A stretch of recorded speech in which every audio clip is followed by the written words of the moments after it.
అవునండి, మీరు సందేహించింది నిజమే. అనియంత్రిత రక్తపోటు అన్కంట్రోల్డ్ హై బీపీ కిడ్నీలను నిశ్శబ్దంగా మరియు తీవ్రంగా దెబ్బతీస్తుంది. మధుమేహం, డయాబెటీస్ తరువాత కిడ్నీ ఫెయిల్యూర్ కావడానికి రెండవ అతిపెద్ద కారణం అధిక రక్తపోటు. అసలు ఇది కిడ్నీలను ఎలా నాశనం చేస్తుందో ఇక్కడ సరళంగా వివరించాను. 1. రక్తనాళాలు గట్టిపడటం, డ్యామేజ్డ్ బ్లడ్ వెసల్స్. కిడ్నీల ప్రధాన పని రక్తాన్ని వడపోసి, ఫిల్టర్, వ్యర్థాలను మూత్రం ద్వారా బయటకు పంపడం. ఈ పని చేయడానికి కిడ్నీలో లక్షలాది చిన్న రక్తనాళాలు, నెఫ్రాన్స్ ఉంటాయి. బీపీ ఎక్కువగా ఉన్నప్పుడు రక్తం ఈ నాళాల గుండా చాలా వేగంగా అధిక ఒత్తిడితో ప్రవహిస్తుంది. ఈ ఒత్తిడిని తట్టుకోవడానికి రక్తనాళాలు గట్టిగా మరియు మందంగా మారుతాయి, హార్డనింగ్ ఆఫ్ ఆర్టరీస్. దీనివల్ల కిడ్నీకి రక్త సరఫరా తగ్గిపోతుంది. 2. వడపోత వ్యవస్థ విఫలం కావడం, ఫిల్టరింగ్ ఫెయిలియర్.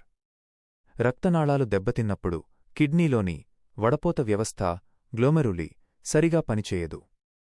దీనివల్ల శరీరంలోని వ్యర్థాలు, విష పదార్థాలు మరియు అదనపు నీరు బయటకు పోకుండా రక్తంలోనే ఉండిపోతాయి. కిడ్నీలు రక్తాన్ని శుభ్రం చేయలేకపోవడంతో ఆరోగ్యం క్షీణిస్తుంది. 3. ఒక విషవలయం, ద విషియస్ సైకిల్. ఇదొక ప్రమాదకరమైన చక్రంలా మారుతుంది. అధిక రక్తపోటు కిడ్నీలను పాడు చేస్తుంది. పాడైన కిడ్నీలు రక్తపోటును నియంత్రించే హార్మోన్లను సరిగా విడుదల చేయలేవు. దీనివల్ల రక్తపోటు ఇంకా పెరుగుతుంది. ఆ పెరిగిన రక్తపోటు కిడ్నీలను మరింత పాడు చేస్తుంది. 4. Kidney failure. చివరికి కిడ్నీలు పూర్తిగా పనిచేయడం మానేస్తాయి. అప్పుడు డయాలిసిస్ లేదా కిడ్నీ మార్పిడి, ట్రాన్స్ప్లాంట్ అవసరమవుతుంది. ఎలా గుర్తించాలి? ప్రధాన లక్షణాలు.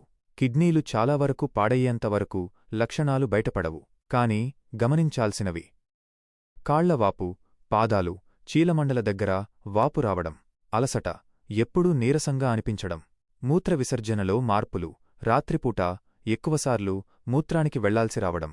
తీసుకోవాల్సిన జాగ్రత్తలు: 1. BP checkup. తరచుగా బీపీని చెక్ చేసుకుంటూ 130/80 కంటే తక్కువగా ఉండేలా చూసుకోవాలి. 2. మందులు. డాక్టర్ ఇచ్చిన మందులను క్రమం తప్పకుండా వాడాలి. 3. ఆహారం. ఉప్పు, సాల్ట్ వాడకం బాగా తగ్గించాలి. పచ్చళ్ళు, అప్పడాలు మానెయ్యాలి.